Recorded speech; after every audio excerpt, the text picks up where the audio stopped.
তো দেখো বন্ধুরা, ওয়ার্কআউটের আগে মানে ওয়ার্কআউট করবো যখন কী কী করি আর কি। তো সর্বপ্রথম যেটা করি, এখানে একটা আয়না রাখি। আয়না রেখে করতে ভালো লাগে আর কি, অন্য কিছু নয়। তারপর ল্যাপটপ ওপেন করি, মিউজিক শুনতে শুনতে করি, তোমরা দেখেছো। তো চলো আগে ল্যাপটপটা ওপেন করি। তো দেখো ল্যাপটপ ওপেন করেছি। তো এখানে একটা কাগজ দেওয়া রয়েছে, দেখো এই নোংরা যাতে না হয় সেই জন্য।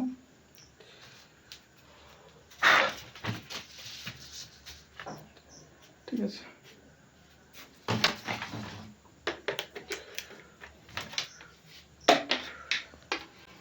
তো দেখো ল্যাপটপ ওপেন হচ্ছে অলরেডি। আর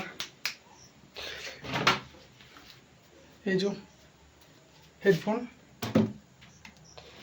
কানেক্ট করছি, ল্যাপটপের সাথে কানেক্ট হবে এটা।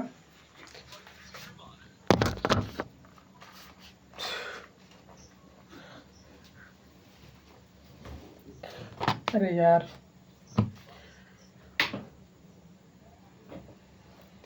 ল্যাপটপ চার্জ দিয়েছি, মানে এখানে সুইচটা টিপেছি, দু জায়গায় বোর্ড আছে, তো ওইখানে সুইচটা অন করতে ভুলে গেছি। এতে করে চার্জ হয়ে যাওয়ার কথা ছিল, দুপুরবেলায় চার্জ দিয়েছিলাম, তো আমার নিজের ভুলের জন্য এটা হয়েছে।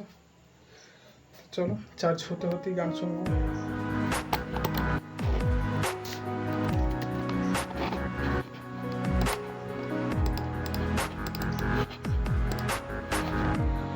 তো দেখো এখানে অলরেডি গান চলছে, আর এইদিকে দেখো আমার কি অবস্থা, এখনো জিম আরম্ভ করিনি তাতেই কেমন ঘাম দিয়েছে। আর এখানে দেখো দুটো আগে ইট নিয়ে চলে এসেছি। তো চলো আরম্ভ করা যাক, দেখো ভিডিওটা। তো দেখো ইট দিয়ে এবারে পুশ আপ আরম্ভ করেছি। তো এখন মাটিতে হাত রেখে পুশ আপ করিনি, তো 3টে সেট করব, প্রতিটা সেট 15টা করে, 15 × 3 = 45। এভাবে 45টা করার পর মাথাটা একটু নিচ দিকে করে ইটগুলো দিয়ে হালকা করে উপর দিকে তুলছি। আর কি পেটের পাশে যে অ্যাপসগুলো হয়, সেই অ্যাপসের সাইডে যেই ব্র্যাকটা বেরোয় সেটার জন্য মানে এইভাবে করছি আর কি। তো এটাও মোটামুটি 20টা করে 3টে সেট করব, টোটাল 60টা হবে। তো দেখো করতে করতে তার মধ্যে একটু জল তেষ্টা পেয়েছিলো, একটু জল খেয়ে আবার কন্টিনিউ আরম্ভ করেছি। তো দেখো এটা এইভাবেই কিন্তু শেষ করলাম। আর এদিকে আমাকে কেমন ঘাম দিয়েছে দেখো, প্রচণ্ড পরিমাণে ঘাম দিয়েছে। ঠিক আছে, আমি যদি খাওয়াটা মেনটেন করতে পারি না, টাকা পয়সার জন্য খাওয়াতে পারছি না ভালো করে, ওই যুবশক্তি যদি টাকা পাই, মোটামুটি আমি ভাবছি যে ওয়ার্কআউটের জন্য প্রতি মাসে 500 টাকা খরচ করব, মানে খাবারের জন্য। তো সেটা যদি ঠিকঠাক করে খেতে পারি, বডি লেগে যাবে, আমার নিজেরই ভালো লাগছে। আর এক্সারসাইজ করে এমন অভ্যাস হয়ে গেছে, একদিন যদি মিস করি সেটা ভালো লাগে না। তো মনে হয় পার ডে করি, আর পার ডে করলে তো দেখেছো মানে আমি পড়তে পারি না, পড়াশোনার অসুবিধা হয়। অসুবিধা বলতে প্রচণ্ড পরিমাণে টায়ার্ড লাগে আর পড়তে ভালো লাগে না, এই আর কি, নাহলে কোনো সমস্যা নেই। তো চলো এবারে অন্য কিছু এক্সারসাইজ আরম্ভ করব, পুরো ভিডিওটা দেখো। তো প্রচণ্ড পরিমাণে ঘাম দিয়েছে দেখো, তো সেই জন্য ঘামটা একটু মুছে বাইসেপ ইনক্রিজ করার জন্য ইট দিয়ে মোটামুটি 18টা করে 3টে সেট, 18 দিনে 54টা টোটাল করি। তারপরে দেখো একটু জল খেয়ে হাতের যে কবজিগুলো আছে সেইটা নিয়ে এবারে কাজ করব। তো এটাও মোটামুটি যতক্ষণ না হাতে ব্যথা হবে, মানে ব্যথা অনুভব হবে, ততক্ষণ কন্টিনিউ করব।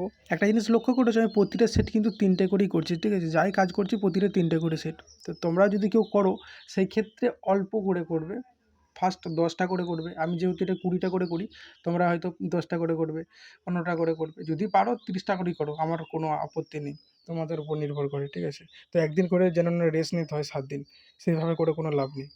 হাতটা আমি যত ঘুরোবো তত কিন্তু উপকার হবে। যদি বলো কেন, রক্ত সঞ্চালন বেশি হবে এবং হাতের মধ্যে যে কবজিটা আছে সেটা কিন্তু আস্তে আস্তে ধীরে ধীরে মোটা হতে শুরু করবে। একদিনে বুঝতে পারবে না, 7 দিন 8 দিন করার পর তুমি বুঝতে পারবে যে কোনো তো পরিবর্তন হচ্ছে। হাতে যতক্ষণ না ব্যথা অনুভব হবে ততক্ষণ কিন্তু কন্টিনিউ করতে হবে, তাহলে কিন্তু ভালো উপকার পাওয়া যায়।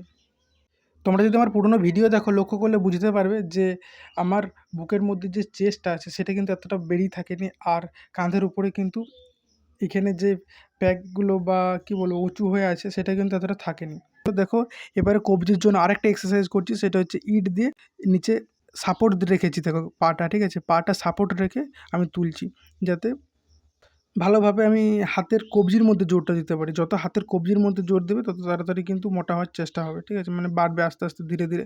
এটা ১২টা করে করি ৩টে সেট। তো চলো আর এক্সারসাইজ এখন করব না।